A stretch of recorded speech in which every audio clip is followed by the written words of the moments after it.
Welcome to this explainer. Look, if you've been in the tech game for over 20 years, you might have noticed something kind of weird lately. A suddenly silent inbox. You've checked your spam folder, you've completely revamped your LinkedIn, and yet the phone just isn't ringing like it used to. So why is this happening? Let's dive right into this paradigm shift and uncover what's actually going on out there. It's the exact question keeping so many brilliant IT folks up at night, right? I have 20 plus years of experience. I've led massive programs, managed global teams, delivered flawless projects. So why have the recruiter calls suddenly dried up? It is incredibly frustrating. And if you're asking yourself this right now, your feelings are completely validated. You hear the excuses all the time. Oh, the market's just bad, or companies only want younger talent, or I'm just too expensive. And sure, those things exist, but they're really just symptoms. Here is our central thesis for today. At 20 plus years, experience is no longer your competitive advantage. It is literally just the entry ticket. To reclaim your market value, we're going to take a quick journey of unlearning today. Here is the roadmap. 1. Why recruiter calls stop. 2. Experience is the entry ticket. 3. Selling outcomes over responsibilities. 4. Relevance in the AI era. 5. The math of seniority.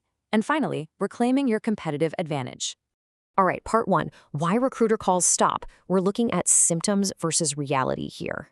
To get why the phone stopped ringing, we really have to look at what recruiters are actually evaluating. When they look at professionals with 5 to 10 years of experience, they're primarily hiring for skills. But at 20 plus years, they are hiring for judgment. They don't just care about how many years you've worked. They want to know if you can create measurable business value, increase predictability, and reduce business risk.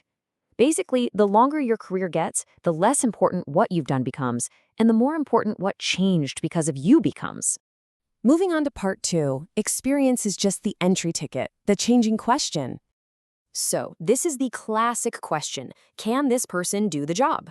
For junior and mid-level roles, this basic execution question is the absolute gold standard. If your resume says yes, you get the call.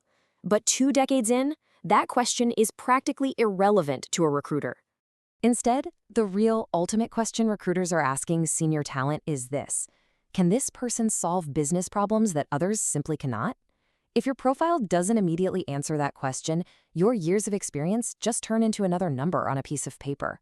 This is the dramatic tension of the whole new market reality. Equating pure longevity with actual evolution is a massive trap in the IT industry. There is a world of difference between having 20 years of genuinely evolving experience and just having 1 year of experience repeated 20 times over. Because growth is measured by expanding impact, not just by accumulating years. Recruiters are actively searching for evidence of progression in your thinking, not just progression in your job titles. They want to see that you've evolved from simply delivering work and managing teams to actually transforming organizations, influencing strategy, and solving complex, enterprise-wide problems.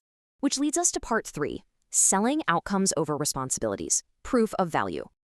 If we're measuring growth by expanding impact, we've got to translate that standard resume jargon into actual proof of value. Job descriptions like managed delivery, led agile teams, or managed vendors. They explain what your job was, sure, but they absolutely do not explain why you are exceptional. Now, compare that to measurable outcomes. Saved $5 million through platform consolidation, reduced production incidents by 60%, increased engineering productivity by 30%. Responsibilities just describe your role. Measurable outcomes actually prove your value to a hiring manager.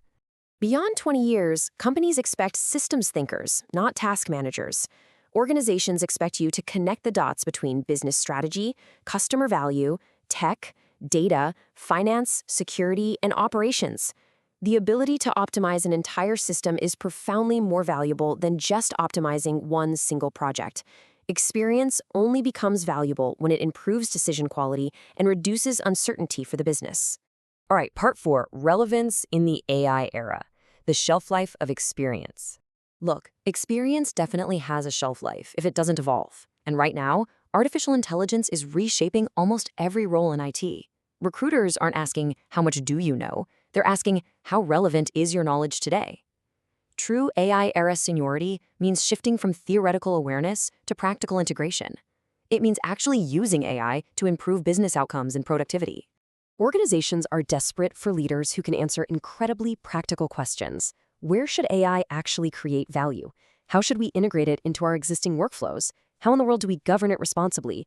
And crucially, how do we measure the return on investment for it? A professional with 10 years of highly relevant integrated expertise in areas like AI and cloud is going to easily attract way more attention than someone with 25 years in outdated delivery models. Now for part 5, the math of seniority, the shrinking pyramid. Sometimes a silent inbox isn't about your skills at all. It's just the cold, hard mathematics of the job market. Let's visualize the base of a typical tech organization's employee pyramid. Imagine a company starting with 500 software engineers down at the foundation. Lots of roles here, right? But you take just one step up that ladder, and we see an immediate drop-off. We go from 500 engineers down to just 120 technical leads. The opportunities are already shrinking. Take another step up into leadership, and it becomes a rapidly tightening bottleneck.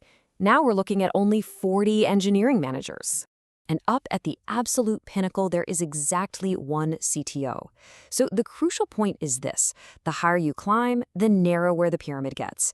Getting fewer recruiter calls can very often just reflect the mathematical structure of corporate organizations, rather than any kind of decline in your capabilities. Finally, part 6, reclaiming your competitive advantage, the paradigm shift. So how do you actually stand out when you're competing against others with the exact same 2 decades of experience? The professionals who continue getting those calls share these exact traits. They don't market their experience, they market their impact. They don't sell responsibilities, they sell business outcomes. They don't just execute strategy, they help create it, solving enterprise-wide problems. And most importantly, they continuously reinvent themselves. They definitely don't see learning as something that just ends after 20 years. Which brings us to a final provocative thought for you to chew on today. Early in your career, companies hire you for what you can do. Later on, they hire you for the confidence that you can navigate uncertainty. Because ultimately, the market rewards those who evolve faster than the technology they work with.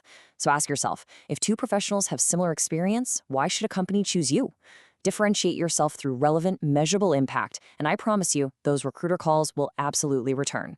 Thanks for joining me on this explainer, and keep evolving.